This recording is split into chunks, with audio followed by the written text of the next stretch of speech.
Hi friends, welcome back to my channel. ఈరోజు నేను egg bhurji prepare చేస్తున్నానండి. ఇది చపాతీలోకి, పుల్కాలోకి, బటర్ నాన్ దేంట్లోకైనా దీని టేస్ట్ అయితే చాలా బాగుంటుంది. ఎలా ప్రిపేర్ చేసుకోవాలో చూద్దాం. దీనికోసం నేనైతే 1/2 kg వరకు ఆనియన్స్ తీసుకున్నానండి. ఒక 4 పచ్చిమిర్చి తీసుకోవాలి. ఆనియన్స్ కట్ చేసుకుందామండి చిన్న చిన్న ముక్కలుగా.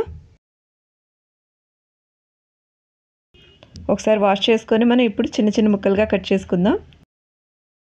ఇది వీలైనంత చిన్న ముక్కలుగా కట్ చేసుకోవాలి ఆనియన్స్ అనేది.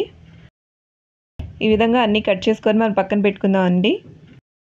ఇలా ఆనియన్స్ పచ్చిమిర్చి కట్ చేసుకున్న తర్వాత కర్రీ చేసుకోవడానికి ఒక ప్యాన్ తీసుకుందాం. అందులోకి ఒక 3 టేబుల్ స్పూన్స్ వరకు ఆయిల్ తీసుకోవాలండి. ఆయిల్ కొంచెం ఎక్కువే తీసుకోవాలి దీనికైతే.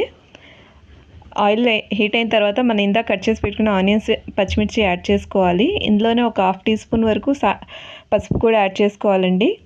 నెక్స్ట్ ఇందులో మన టేస్ట్కి కావాల్సినంత సాల్ట్ యాడ్ చేసుకోవాలి. ఒకసారి బాగా మిక్స్ చేసుకుందాం. ఈ విధంగా బాగా మిక్స్ చేసుకొని మూత పెట్టుకోవాలండి.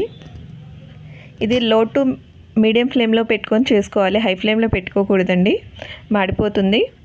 ఈ విధంగా ఆనియన్స్ బాగా మగ్గే వరకు మనం ఫ్రై చేసుకుంటూ ఉండాలి, మధ్య మధ్యలో కలుపుతూ ఉండాలి.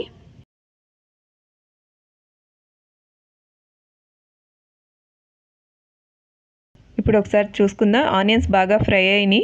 ఇప్పుడు మనం నెక్స్ట్ ఇందులో కారం యాడ్ చేసుకుందాం అండి. 1.5 స్పూన్ వరకు కారం యాడ్ చేసుకున్నాను. మన కారం టేస్ట్ని బట్టి యాడ్ చేసుకోవచ్చండి. స్పైసీనెస్ తక్కువ తినే వాళ్ళు 1 స్పూన్ వరకు యాడ్ చేసుకోండి. 1.5 స్పూన్ అంటే ఎక్కువగా ఉంటుంది కొంచెం స్పైసీనెస్. ఈ విధంగా బాగా 2 మినిట్స్ ఫ్రై చేసుకోవాలి. నెక్స్ట్ మనం ఇందులో ఎగ్స్ యాడ్ చేసుకోవాలండి. ఒక 4 ఎగ్స్ వరకు. ఇందులో వాటర్ అనేది ఏమీ యాడ్ చేయకూడదండి. ఈ విధంగా ఎగ్స్ మొత్తం వేసిన తర్వాత ఒకసారి కలుపుకోవాలండి. మరీ ఎక్కువసేపు కలపకూడదు. ఒకసారి మిక్స్ చేసుకుందాం.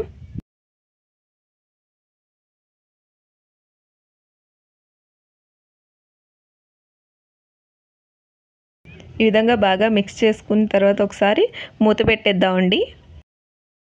ఒక 3 మినిట్స్ తర్వాత ఒకసారి మళ్ళీ తీసుకొని కలుపుకుందాం. 3 మినిట్స్ తర్వాత ఈ విధంగా ఉంది కదా. ఇప్పుడు మొత్తం ఒకసారి బాగా కలుపుకున్న తర్వాత మళ్ళీ మూత పెట్టేద్దామండి. లో ఫ్లేమ్లో పెట్టుకొని మనం ఫ్రై చేసుకోవాలి ఒక 4 మినిట్స్ వరకు.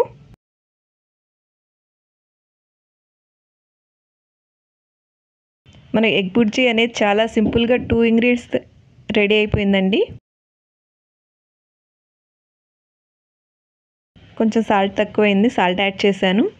ఒక 1 మినిట్ ఫ్రై చేసుకొని మనం ఆఫ్ చేసుకోవడమేనండి. ఇలా చాలా సింపుల్గా రెడీ చేసుకోవచ్చు.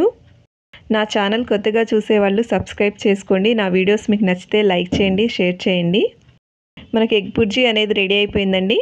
ఇలా చాలా సింపుల్గా 2 ఇంగ్రీడియంట్స్తో రెడీ చేసుకోవచ్చు. మన చపాతీ, పుల్కా దేంట్లోకైనా టేస్ట్ అయితే బాగుంటుంది. అన్నంలో కూడా చాలా బాగుంటుందండి. ఒకసారి ట్రై చేయండి. Thank you for watching.